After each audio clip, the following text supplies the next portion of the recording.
be a little crooked. No, we're okay. I think it's acceptable. If it's not acceptable, please let us know. We'll give it a second and let it all Let people catch up. refresh. All right. The screen is refreshed. Okay, you ready? Yeah, I'm ready. All right. Let's do it. What am I? Oh, I'm very confused. You did it. That's a legal move. Go. I'm forgetting how to do it. Welcome to Books We've Never Read. Except for those we have. I'm Jason. I'm Nicole, and this is episode 28 of Books We've Never Read, where we're going to talk about Salvage the Bones by Jesmyn Ward. What we had split into parts 2 and 3, so this is chapters day 5 through the end of the novel.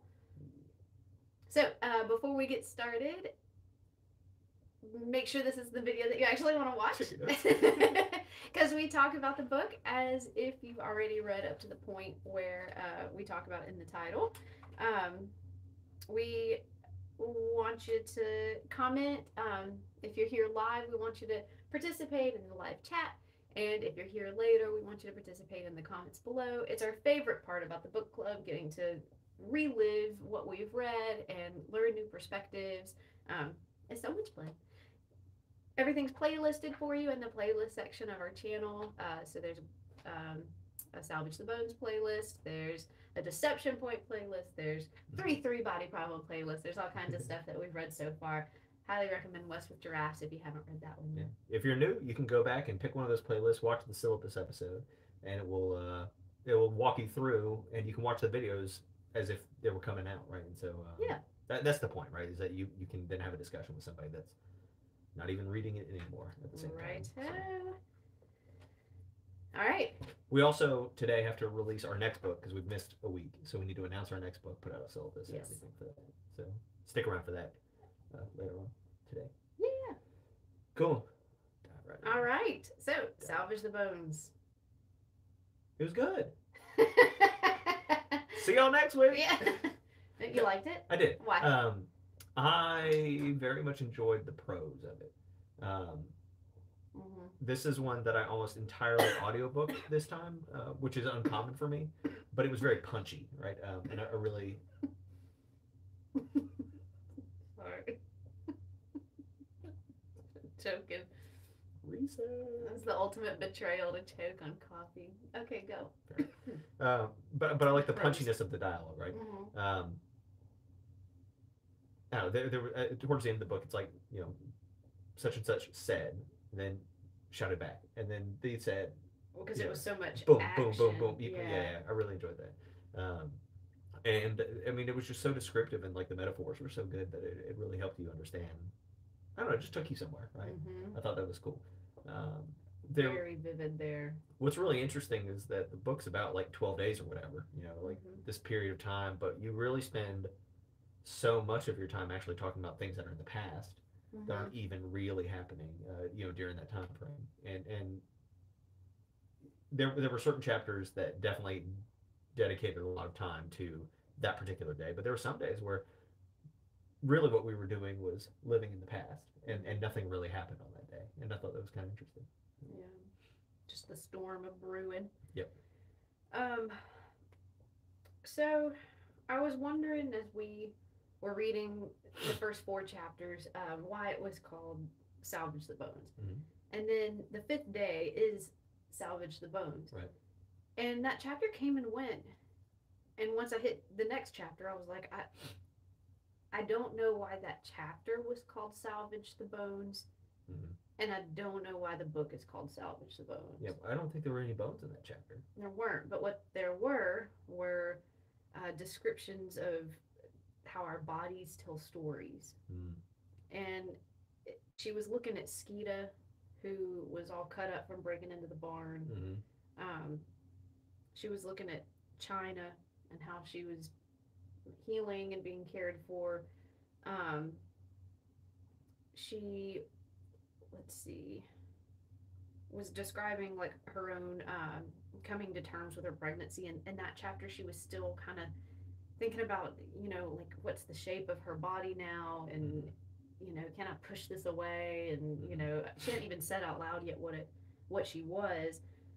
There's the comment in that chapter that her her dad might have forgotten that she was a girl, or maybe that was in the next chapter.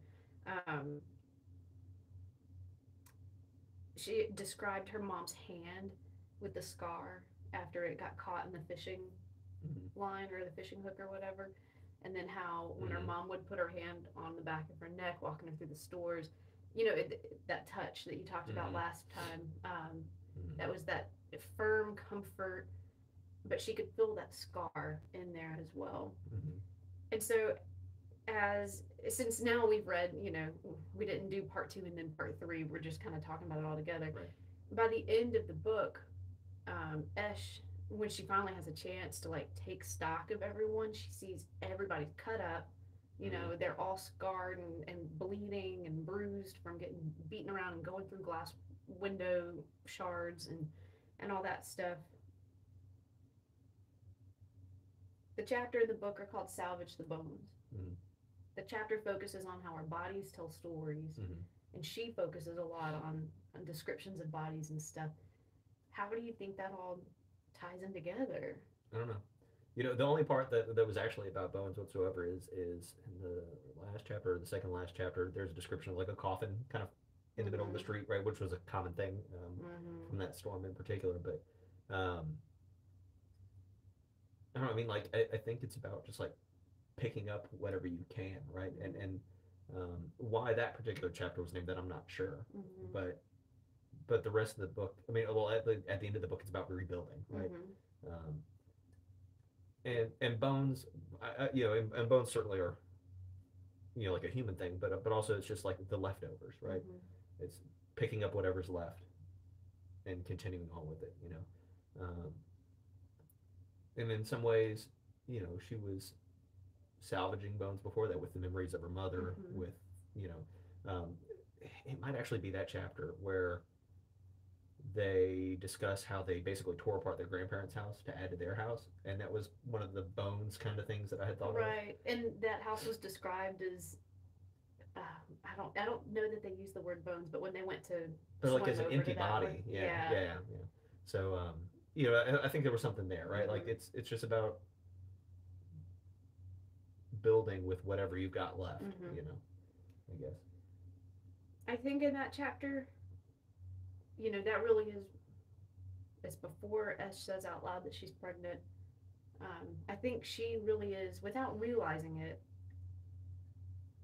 learning what it means to like know your family and to protect and to look out. She admires Skeeta so much for how he cares for China, and he's deworming her in this chapter, and paying so much attention. I mean, she notices how he touches her, how he inspects her, you know, how he goes from almost being like gentle like a lover to like protective like a father. And I think that that's really the chapter where she learns what the bones of life are, and you know what the basic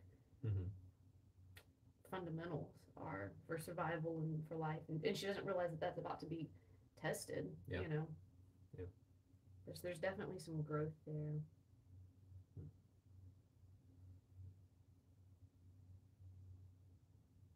A lot of dealing with trauma and loss in this book. Just when so some, you know, we tend to oversimplify things, you know, and so like when you hear people who survived Hurricane Katrina, you think, well, that just must have been the pivotal identifying thing of your life, you know, like that must be the biggest thing you've ever dealt with. But they've had a whole other life before and after that, hopefully, you know. And so we see that here too, the loss of mama, how nobody coped with it. Dad never coped with it. And we see that, you know, he totally ignored his kids. And it's in that chapter, Salvage the Bones, he says, I'm trying to save us. The dad says that. And it's like, yeah, he is. He's prepping the house and he's trying to make sure that they've got income after the hurricane, using his little dump truck and all that stuff. But then whatever money they do have, he spends it on alcohol, which doesn't help him be a better father. He leaves Junior to be raised by Esh and Randall, provides no guidance, you know, forgets Ash is even a girl, doesn't take her to the doctor, you know, like, none of that stuff. But at the end, he's like remembering that Ash is his wife's daughter, and now she's pregnant, and he knows what harm that can bring. You know, he's like, we're gonna do this right. We're gonna get you to the doctor. We're gonna see how far along you are. We're gonna make sure you're healthy. Yeah. To see that change. Well, I mean, like, it shook him up, I guess. You know, and most things like that do. I think that. Well, I'll continue on with your thoughts. It's just a shame that you have to almost lose everything after you've already lost everything to realize that you're about to lose everything. You know, like he could have been closer to his kids the whole time. Yeah. Well, like that truck that he spent all that day fixing, like I'm pretty sure it, like, ran into their house. Like the storm picked it up. It just ran into their house. And that part reminded me of Westwood Giraffes, because that happens with their truck too. But God, floods are so scary. Yeah. Well, and so there's something I was thinking about this. I was thinking about water, right? And yeah, and especially like the water coming up into their floorboards and everything, and water goes everywhere, right? Like it goes everywhere. And we watched the second Avatar movie a couple nights ago, and it was fine. But this is not a critique of that movie. But there's the blue people in that movie say this thing to each other where they say, like, the ocean is in you and without you, and it is everywhere, right? It is everything, and that was sort of my thoughts, like, you know, going back to this touch idea and everything. Water touches everything. It is within you and it is without you, and water is like an integral part of birth. And you know, there was a part where she thought, like, maybe her water, like, she had this thought, like, maybe my water broke, even though that's not even, like, close to being where we're at. And so, and in either the last chapter or in the second to last chapter, she compares Katrina to a mother, right? Like, she says, I can't remember exactly what the line is, but, you know, her mother died giving birth, and China dies, and there's this whole, there's just this thing, it all ties in together. And so I thought a lot about water, right? And water as touch, I guess. Yeah. And you know, when you see water in literature, it's also representing a lot of times, you know, baptism, rebirth, cleansing, like that kind of thing. You know, in Genesis or in Gilgamesh, you've got the flood, which wipes the earth and kind of starts things over. And you have that here too. You know, whatever it was that Papa was trying to save, all that's washed away now. Everything that was on the fancy side of town, on the beach side, washed away. You know, they're all starting over at the same. I mean, it's not really at the same level because the wealthy people still have more resources to bounce back, you know, insurance and all that. But I'm having a thought. Yeah. So, and forgive me because I don't remember the fullness of the story, but she's telling a myth about Medea and about how she kills somebody. Is it who does she kill? Kills Jason's bride. Right. Hers and Jason's children. But then she starts chucking somebody off a boat, and so that the father has to slow down and pick up. It's the bride, or is it? It's her kids. Her kids, right? Okay. So that Jason has to stop, or okay, it doesn't matter. But so that's actual salvaging the bones, right? Like that's so I hadn't thought of that until just now, but she sees herself as Medea, right? But that's interesting, right? So at the beginning, she sees herself as Medea, as being powerful, in control of, you know, her sexuality, controlling, wanted. But by the end of the novel, she's comparing Katrina to Medea. Yes. And it's, you know, Katrina will be described as having blown in on dragons, or blown out on dragons, and that's how Medea left. She went out on dragons. You know, just this massive destructive force that's filled with life. Yeah, and that destroys families, and so there's something there.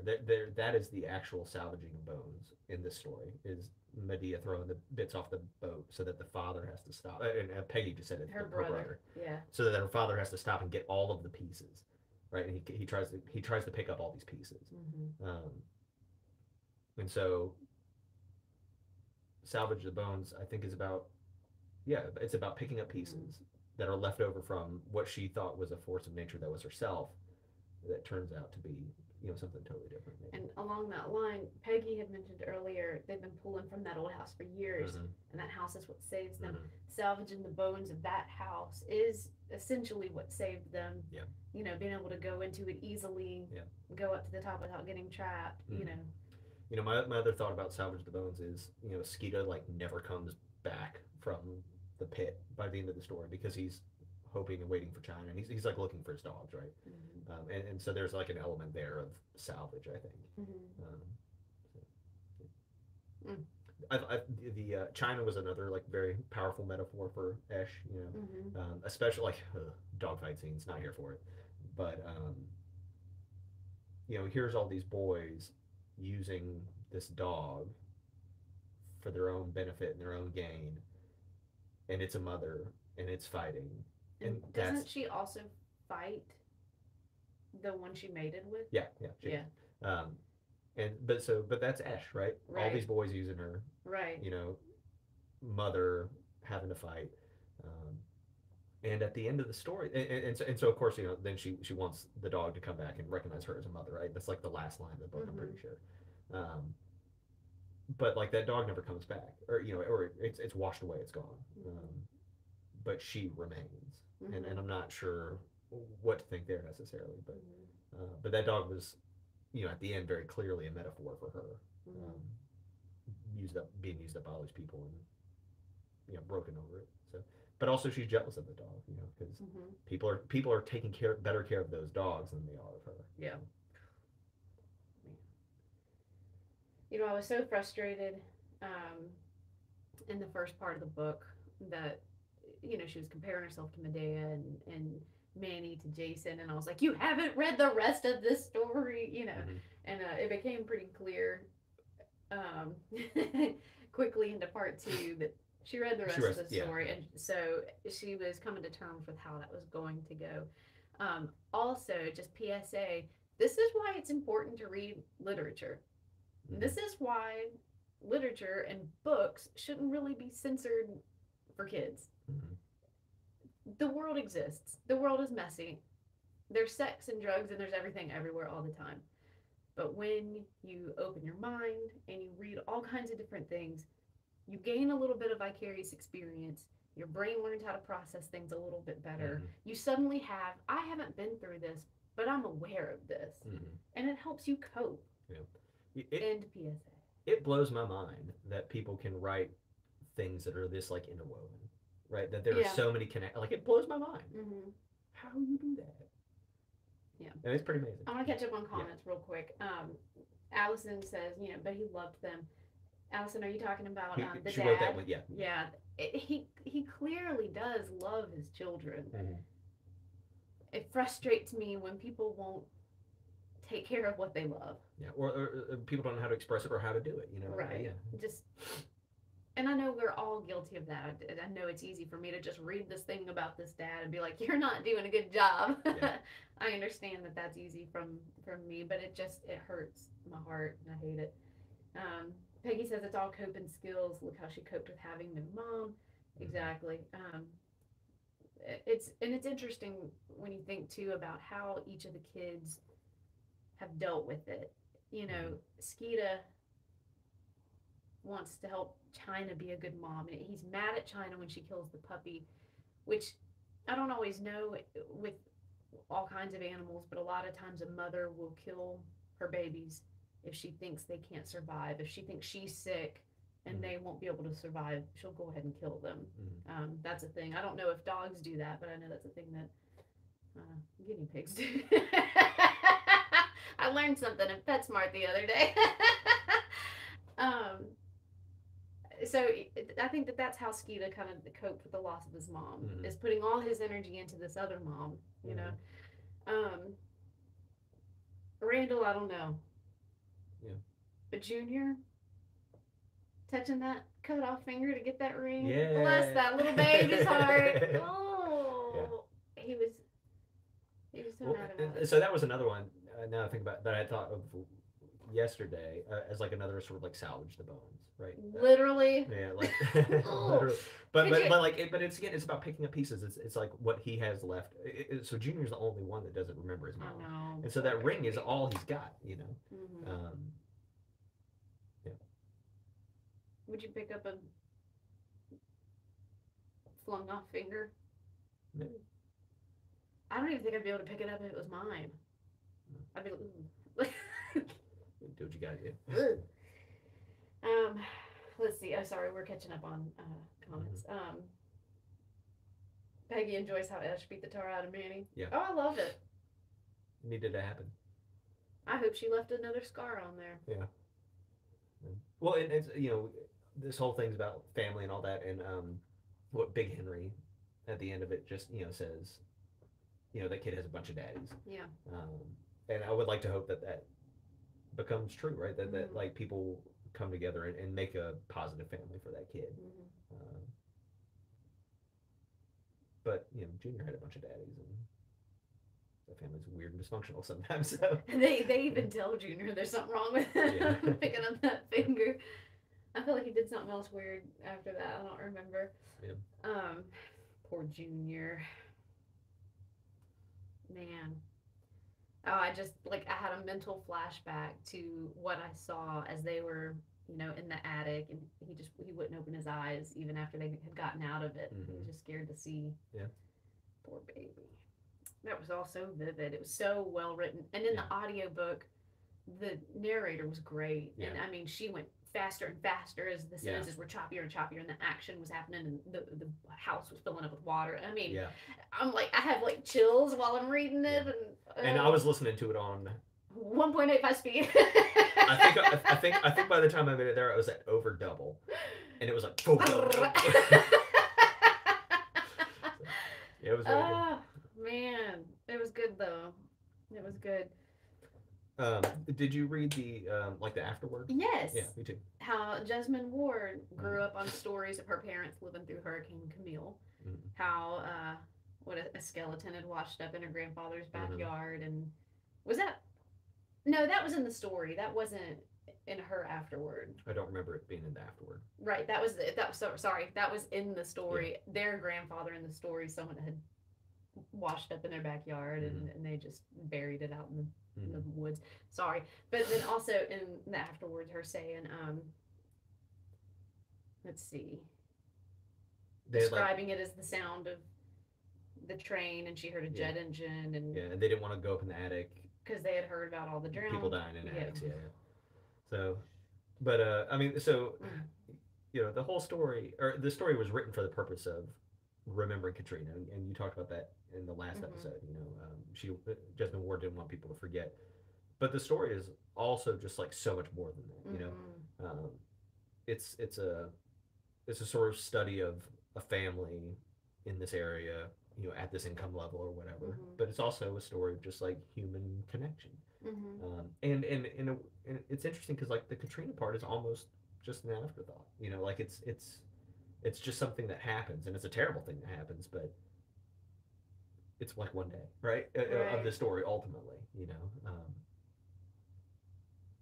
It's the transformative part of the story, I guess, but the important part is not that day. The important part for the story is like everything else. Yeah. One of the things that I think Jesmyn Ward did so well is explain that feeling behind the connection that people in the South feel to the land. The pit, the other house, it was all family land over generations and generations and generations. And I don't know that in big city areas, and it's this. So I think that connection land is not just in the South; it's any like rural area where people have grown up through generations or whatever. But I think a lot of city slickers don't get that, right? You don't own land in the city. It's there are some parts of the country where like when you grow up you move away, right? And that is the normal acceptable thing. We don't do that. In the South. Really. I know people who are like not from here, and they think it's bizarre that like all your family lives like in a clearing in the woods. Yeah. Yeah. And so I think just that makes it so much harder to leave. It explains a lot why people in the South cling to the South. Mm-hmm. I don't know. That's such an important part of how Southerners, deep Southerners, make it through hurricanes and everything else. Well, we talked about this week, right? I get that real bad whenever I go further south. I'm just like, this is the right place. Yeah. So. Yeah. Oh yeah. So Allison said, I really like this book despite the fact that parts were too real. And I'll say the dog fight. And the flood. Yeah, I don't like either of those. Yeah, both of those were rough. Peggy says, I think it's just another metaphor.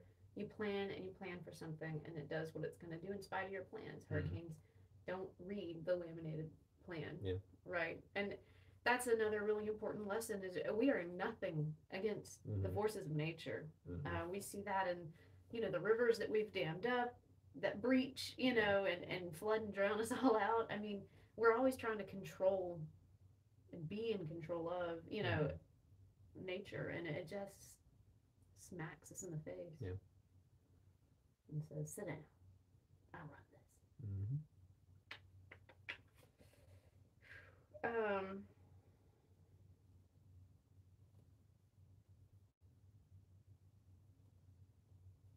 Yeah. Oh shoot. Never mind. I'm gonna read like some analysis about this book. I wanted to, and then I just didn't. Yeah. But like I want to, because I also don't want to just like spit out somebody else's thoughts on it. But I'm interested in knowing like what other people, like I definitely kept seeing the touch thing throughout, right, and the intimacy. But like where does that go, and how does that necessarily like relate into like the hurricane bit, right? If it does at all, right?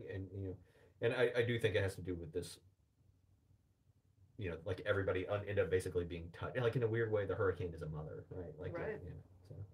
So in A Steady Hand, which was the 6th day, I think, Esh asked, "Is this what motherhood is?" And that's China killing her puppy. If the hurricane is a mother, killing the land and the people and everything. And at that point in that chapter, I think is when her brain just kind of like went down this path of all the things that young girls learn when they think they're pregnant or when they find out they're pregnant, all the ways to get rid of this issue when you don't have resources to get rid of the issue. And she talks about that, as an option. Yeah. And her mother died in childbirth, right? So, but I mean, so for her, like motherhood is death. Like, I mean, there's no separation between those things. Yeah. So, why do you think Jesmyn Ward had the dad's fingers cut off? Why did she include this incident? I don't know. Do you have a thought? Just in terms of a realistic thing, I mean, it's just one more detail, that. But it happens at the same time that like China kills the puppy, right? Like it's all happening at the same time. I don't know. It's I mean, it's very powerful, like scene because it's very because there's so much happening all at once. Everyone's screaming, different things. Yeah, I mean, I guess it serves to incapacitate the father to some degree, so that the kids have to grow up, and then the dad can't take care of them. Like he doesn't do anything basically. Well, and so what's interesting is he didn't take care of them, right? And then he couldn't take care of them, right? And the change that happens with the kids at that point, I think it's kind of a cosmic punishment to the father, for not taking care of his kids. Do you think Randall running the? But yeah, that was Randall running the machine. Do you think he did it on purpose? No. You just couldn't hear, right? And that's just one of those things, But yeah, I mean, I guess it just served as an excuse to have like the kids have to step up and take care of it. Yeah. Peggy says, Allison, I agree. Having taught in Shreveport, I've seen that fight. I've seen that chapter, and I wanted to close my eyes. And then she says, Jason, I see your touch idea, but to her, it was a book about history repeating itself, a cycle that doesn't change, and that's such a great point. There was Camille. Right. And then for the next generation, there was Katrina. Yeah. And for the next generation, there will be something else. Yeah. And then, just the cycle of, just the cycle of poverty and oh, I hate that was the worst part about reading this book to me was just the frustration over how people have to live, you know, and just mm, it wasn't. It was just okay. So I get anxious watching kids making bad decisions. Hate it, hate it. I hate seeing them screw up. I hate seeing what people have to do to survive when we should all be on pretty equal foundation in terms of basic necessities. I mean, there's just no reason not to have what we need basically to survive. And so all that together, on top of everyone's drowning in this house, I was eager for the book to be over. But I really did enjoy might not be the right word, but like my anxiety went away during the worst part of the book when the storm hit. And I was just absolutely engaged in and rooting for this family. Yeah. You know, I stopped judging them. To be perfectly honest, I think I was judging all of them through the whole thing. Like, quit acting like an idiot. Get up and be a better dad. You know, like, I want to tell them what to do. But at the point when all this storm hits, I'm like, you got it. You can do this. You can, you know, like, all the judgment went away. Dang, I didn't realize I was being so judgy. Got to work on it. Got to work on myself. Well, I mean, I think it's normal to look in from the outside, right? Yeah. But, I mean, sometimes it's all you know, or, you know, there aren't other options. You know, we see options, but how many people don't see options? Right. From where they're well, and when you're in it, when you're in the thick of it, you're just dealing with it. You don't see the options. You don't have time to stop and consider the options. It's so much easier from the outside looking in. But he says in the last book, everyone had everything and they were still up a creek. What was the last book? Deception Point? Was that the last book? Oh, no. The last book was Childhood's End. Oh, everyone had everything and still up. Yeah. Still up a creek. Yeah. And that was a good point in Childhood's End, too, is when you think you know who the master is, you know, you think you know who's calling the shots and controlling the situation. Right. You're wrong. Right. And we see that again here. And we think we control the situation. And we're wrong. Nature can just totally wipe out our plans. Thanks, Peggy. Sometimes we're just a little confused. Forgot what we read. Yeah, I think all told, it was. I mean, it's definitely a book I think I would recommend to people. You know, I'm glad it was recommended to us. But it's about. I mean, it's about a lot. I mean, it really is kind of about a lot, and it's not like I can just pick out one thing. But it's about growing up, and it's about like in growing up, being both a child and a parent, right? Like that's you know, all of these kids kind of have a blurred line between being a child and a parent. And speaking of cycles, she is already planning for that to continue with Junior feeding her baby. You know. Yeah. And he's just a baby. Yeah. Well, and that's not like all that uncommon, really. No. You know, and there's nothing like wrong with that. No. No. But yeah, like as a, I don't know, it's a tale of growing up. For sure. And it leaves you kind of thinking about the future for them as well. And that's interesting. I mean, because you start going down the avenues. China comes back. China doesn't come back. She'll come back. Ash has her baby. What kind of mother is she? What kind of uncle is Skeeter? And what kind of uncle is Randall? And what kind of uncle is Junior? And what kind of grandfather is Daddy? You know, how does what they've experienced through Katrina, how does that affect them in the future? You know, we already see how Camille affected Dad. So how does Katrina affect these kids for, you know, all crises that they face in the future, whether related or not? Yeah. You know, what about Manny? What about Big Henry? You know, what roles will they play in the future of this family? And I think with Big Henry, they were already all very close, but they will be forever bonded now because Big Henry's mom took them all in. Right. Yeah.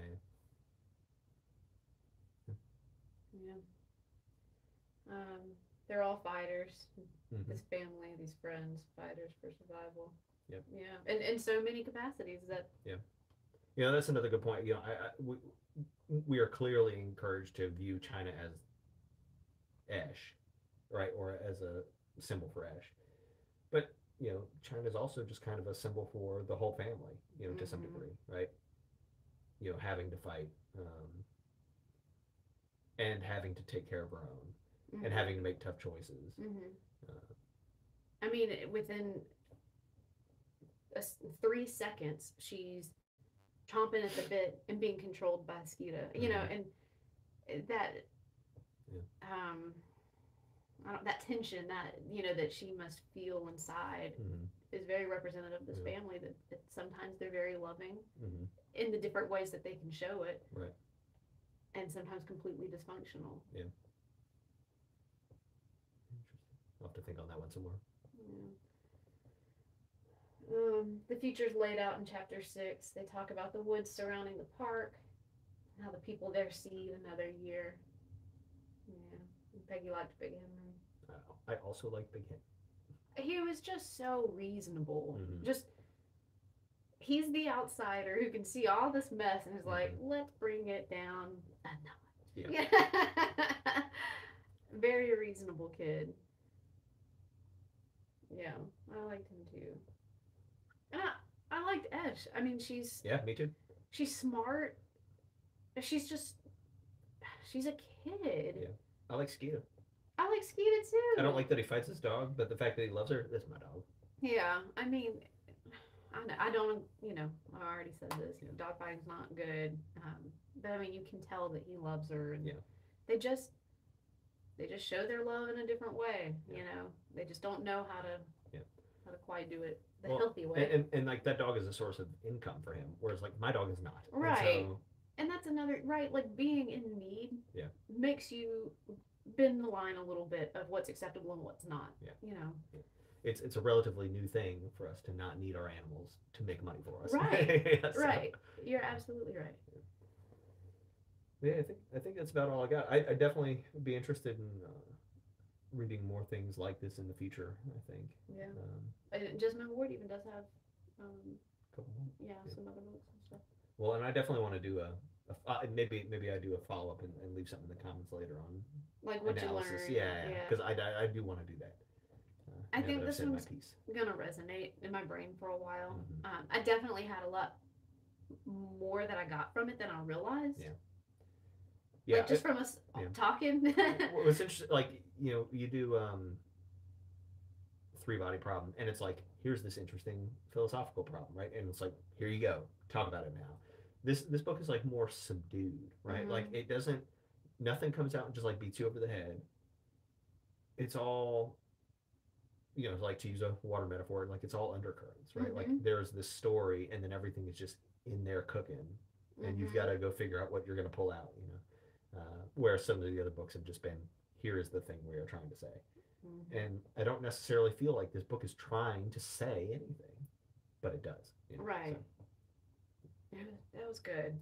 That was good. Allison, I like Big Henry too. It's just nice to see some reason. You gotta have the voice of reason in there somewhere.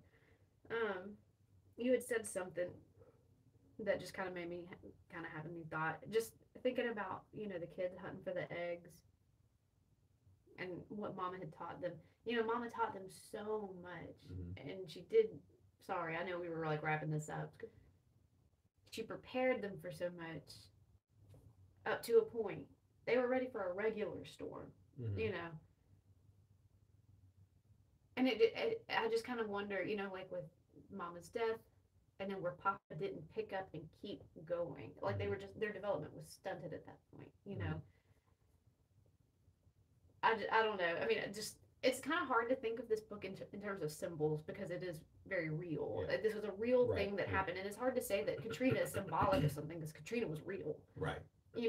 But it kind of seemed like, just in terms of like, if you're following that theme of what it means to have a family and to grow as a family and to be healthy and thriving, they were stunted. They were stunted at the point of Mother's death.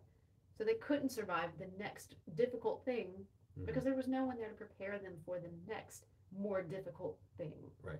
All they knew how to do was survive at the that level where Mama left him. Mm-hmm. And it wasn't important, but it was just something, I don't know, it was just kind of mulling around in my head. And like, we need each other, you know, and this book talks about the importance of touch and togetherness and like learning from each other and building. We have to have that, Mm-hmm. you know, in order to be able to not just survive, but to be able to thrive. Mm-hmm. That's all I got. Okay. That's all I got. I agree. It was good. It was a powerful book. Mm-hmm. It's not at all what I thought it would be. Yeah. I feel like I'd be better prepared if we had taken 2 weeks, because I would have a little more time to digest, just because I haven't had that much time to digest it. But he read both parts 2 and 3 last night. but I enjoyed it, and I got stuff out of it. But when he was finished, he went, "That was a lot all at once."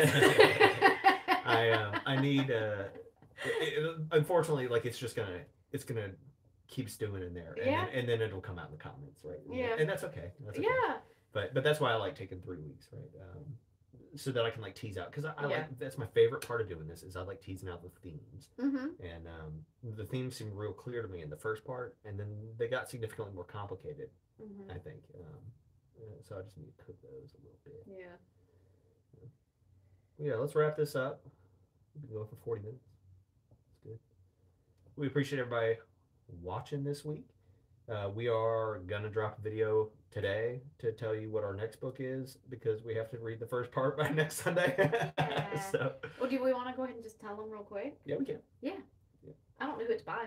Me neither. I'll find out. Okay. So our next read, this should be well, I don't know. I can't even say it's going to be like a simpler book to read. I don't think that's true, because I think there are some complicated things going on in it. But it's been in the pool for us to read, and we've just been not pulling that one. So the next one is The Silent Patient by Alex Michaelides. Oh yeah, that was that guy. Michaelides. So we'll split that into 3 parts, like we do, and we'll post a video very shortly, just explaining what those 3 parts are. But now you can go ahead and get your little head start and grab the book. So it's been highly recommended from a person in another book club. So that's kind of where we got that recommendation from. Yeah, and it should be very different from, because this one got heavy. So, yeah, I think that. Is this one heavy? I think it'll be heavy, just in a different way, in a more dramatic, suspenseful. Gotcha. Well, this was dramatic and suspenseful, so I don't know. Cool. All right. Well, y'all check that video out, and we'll see y'all next week. All right. Thank y'all. Bye. Happy reading. Wait a button. How do?